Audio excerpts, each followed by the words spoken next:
You hear this one a lot. Science has proven evolution, therefore evolution is true. Since evolution is true and Christians don't believe it, then Christians don't believe science and they aren't rational people. Really, let's put that claim to the test. First off, evolution in the sense that things change is evident. No rational person disputes that. Therefore, rational Christians believe it.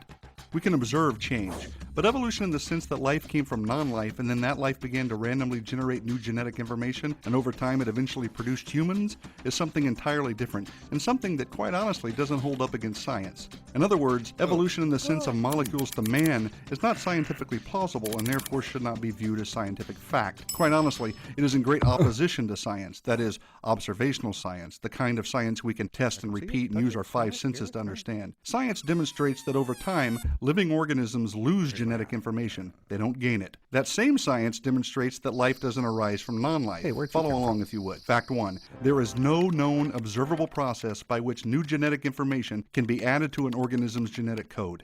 None. That pretty much refutes evolution right away because there's no way to go from a fish to an amphibian without adding new information, right? If living organisms cannot produce new genetic information, how can anything gradually change into something of higher intelligence or form or complexity?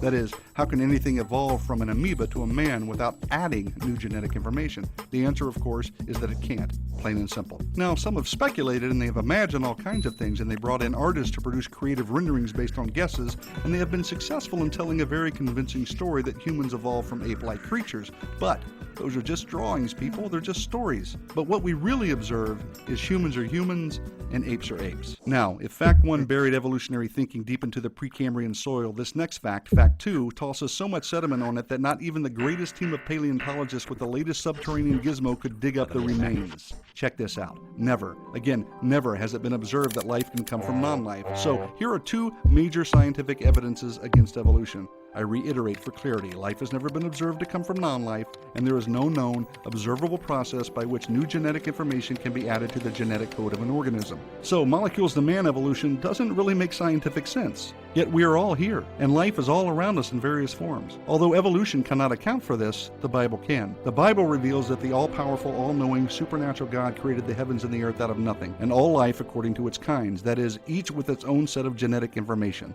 So, again, what the Bible reveals makes sense of what we see and understand. Evolution does not. Enough said.